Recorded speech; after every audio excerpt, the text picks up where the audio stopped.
अस्सलामुअलैकुम जी। एक हमारे प्यारे भाई ने कहा था कि जी टेकन का रिव्यू दे दें, तो टेकन का रिव्यू दे देते हैं हम आपको जल्दी से। जनाब देखें, मुझे बड़ा मज़ा आया टेकन पे पूरा रास्ता।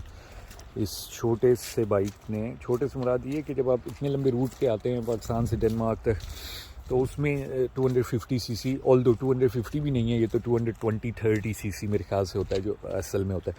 तो वो जो है उसमें बहुत हिम्मत की है इस बेचारे बाइक ने, यानी कोई बड़ा टेक्निकल इशू कोई नहीं हुआ इसमें।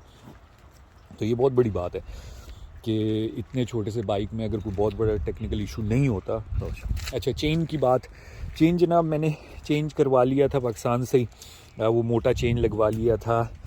अदील भाई जो हैं रोडीज़ वाले, उन्होंने और अकीक भाई ने कहा था कि जी आप चेंज करवा लें, तो मैंने चेंज करवा लिया था। अच्छा, वो पाकिस्तान पूरा मैंने क्रॉस किया, उसके बाद ईरान मैंने पूरा क्रॉस किया, तेहरान जाके वो टूटा। वो कभी भी ना टूटता, सिर्फ उसके टूटने की वजह ये थी कि मैंने ये पूरा रास्ता जो है, एक आध जगह मैंने ऑयल लगाया होगा उस पर, लेकिन उसके अलावा मैंने कोई ऑयल नहीं लगाया उसको। तो मसलन मेरे ख्याल में लंबे रूट पे आपको हर जो है वो 50-60 किलोमीटर के बाद रुक के थोड़ा सा ऑयल लगा लेना चाहिए। इससे फ़ायदा ही होता है, वैसे नुकसान तो नहीं होना।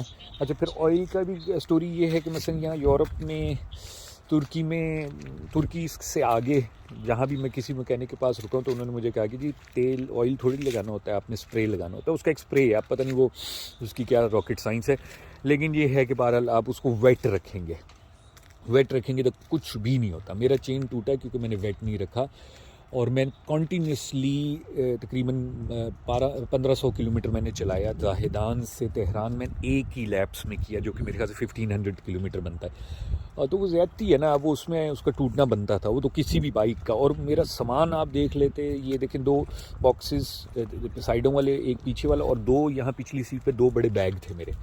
तो बहुत ज़्यादा वेट मैंने रखा हुआ था, तो मेरे ख्याल में इतना बनता था कि ये जो है तेहरान जाके टूटे। फिर उसके बाद मैंने एक पतला चेन डलवा लिया, तो पतला चेन इस पे नहीं चलता, या जो इसके साथ अपना चेन आता है वो नहीं चलता इस पर, तो आपको बड़ा चेन लगाना है। अच्छा, फिर दूसरी बात, हाँ, लूज़ होने की भी बात हुई जनाब। मैंने जब मेरा सेकंड चेन जो टूटा वो तुर्की में टूटा था, तो तुर्की में जो उसने सेटिंग करके दी, उसने भी बड़ा चेन लगाया था, वो DID जो गोल्ड चेन होता है वही लगाया था, बड़ा चेन। उसने जो सेटिंग फिर मुझे करके दी, वो दिन था और आज का दिन है कि इसका चेन ना टूटा। कहने का मकसद ये है कि आप बड़ा चेन भी लगाएं, उसको लुब्रिकेंट भी करते रहें, और लूज़ नहीं होता इसको। मसलन जो मुझे जहाँ तक समझ आई थी, वो मैक्सिमम डिस्टेंस दोनों टायरों के दरमियान हो, उस पोजीशन में अगर आप इसको रखेंगे तो इसका चेन लूज़ नहीं होता।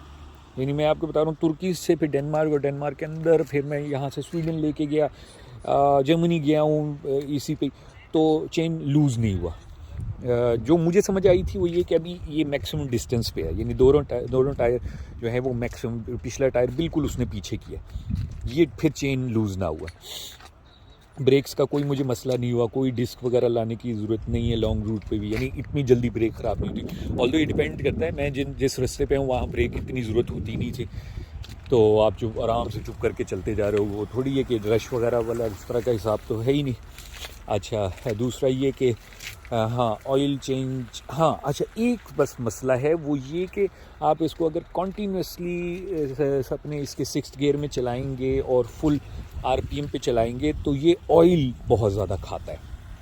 अब मुझे नहीं पता कि ये मेरे साथ ये प्रॉब्लम था या बाइक का ये प्रॉब्लम है, लेकिन ऑयल ये खाता है, क्योंकि ज़ाहिर बात है 220-30 सीसी बाइक को आप हाई RPM पे, 7 RPM पे चलाई जा रहे हो मोटरवे पे, तो वो मेरे ख्याल से नॉर्मल है शायद वो इतना पेट्रोल खाए, तो ऑयल खाए, तो ऑयल बहुत ज़्यादा खाता है और ऑयल कम होना शुरू हो जाता है। और अगर ऑयल कम हो रहा हो और आप उसको चेक ना करें, तो फिर सारी बात आपको पता है वो इंजन पे इफ़ेक्ट करेगा। ऑल्दो मेरे साथ 2-3 बार यही हुआ, ऑयल मेरा ख़त्म हुआ था, लेकिन मैं चला रहा था, बाइक को कुछ नहीं हुआ। तो that's also good point, I think so. तो ब्रेक वगैरह अच्छा है, स्लिप वगैरह बिल्कुल नहीं करता, टायर इसके बहुत अच्छे लगे हुए हैं। और जो है लाइट तो फारिक है, सारी बात है, वो आप लोगों को पता होगा कि लाइट इसकी अपनी तो फारिक है। फिर मैंने ये बड़ी लाइटें, ये दूसरी स्पॉट लाइट लगवाई हुई थी, तो स्पॉट लाइट बहुत अच्छी है। सिर्फ ये है कि कुछ मुल्कों में बहुत वो गुस्सा करते हैं कि ये क्या लगाया हुआ है आपने, यानी जो आग सामने से आ रहा होता है, तो कोशिश करें इसको नीचे लगाएं। मैंने ऊपर लगाई हुई थी, शायद इस वजह से प्रॉब्लम होता था। बाकी जितनी भी मैंने लाइटें लगवाई सारी फारिग थी, कोई फ़ायदा नहीं है। लाइट लॉन्ग रूट पे वो होनी चाहिए जो आपको एटलीस्ट 500 मीटर तक दिखाए, यानी 500 चले 300 400 मीटर तो दिखाए ना। मसलन इतना हो कि आप जब स्पीड पे जा रहे हो, क्योंकि गाड़ी थोड़ी है कि अगर लग भी गई तो आपको कुछ नहीं होना है। बाइक पे अगर लगी तो आप गए ना, और वो भी अगर हाई स्पीड में आप जा रहे हो तो बस ये ख्याल रखें। बाकी ये है कि एक जगह मेरा पंक्चर हुआ था टायर, उसके बाद नहीं हुआ। पंक्चर का सामान तो रखें, लेकिन इसका टायर खोलना आसान काम नहीं होता। मैं तो 2-3 बार ट्राई कर चुका हूँ, मैं जलील हो गया इसका जो है पंक्चर ना लगा सका। तो ट्यूबलेस इसे आप कर नहीं सकते जहाँ तक मेरी इन्फॉर्मेशन है, और कहते हैं कि अगर कोई कहता भी है कि हो सकता है तो कहते हैं कि नहीं करना चाहिए। तो ये चीज़ें हैं और बाकी जो है, बाकी हर लिहाज से ठीक है। कोई और सच कोई चीज़ नहीं है। इसकी जो वो जो इंजन की वो सील होती है, वो भी डेनमार्क के आसपास जाके आहिस्ता आहिस्ता लीक करना शुरू की थी। वो बारीक सा लीक हो रहा था, वो भी इस वजह से कि मैं हाई आरपीएम पे चला रहा था, और फिर दूसरा ये कि मैं ऑयल भी इतनी कंटिन्यूसली चेंज नहीं कर रहा था, तो ये थोड़ा सा प्रॉब्लम हुआ। लॉन्ग रूट पे ऑयल अपने साथ अगर रख सकते हैं तो रखें, ऑल दो वो एक्स्ट्रा वेट ही है, उसको तो फ़ायदा नहीं है। यानी कहने का मतलब ये कि क्योंकि स्पेशली अगर आप मतलब यूरोप आ रहे हैं, तो यूरोप में जो आपका ऑयल है वो बहुत एक्सपेंसिव होता है, बहुत ही एक्सपेंसिव होता है। तो इस चीज़ का बस ख्याल रखना अपने को देख लें। और बाकी ये कि यूरोप में अगर आप एंटर हो रहे हैं तो आपके पास बाइक के ओरिजिनल डॉक्यूमेंट जो हैं वो होना ज़रूरी है। अगर वो नहीं होंगे तो वो बुल्गारियन बॉर्डर पे वो तंग करते हैं कि जी आपका ओरिजिनल डॉक्यूमेंट्स कहाँ पर है। तो बस ये चीज़ें, और आई थिंक सो कोई और इसमें इम्पोर्टेंट चीज़ नहीं है।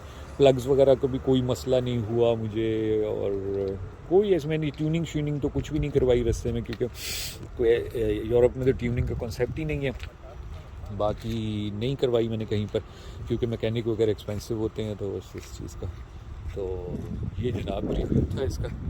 आई होप कि it would be beneficial for you. Okay जी, टेक केयर, अल्लाह हाफ़िज़।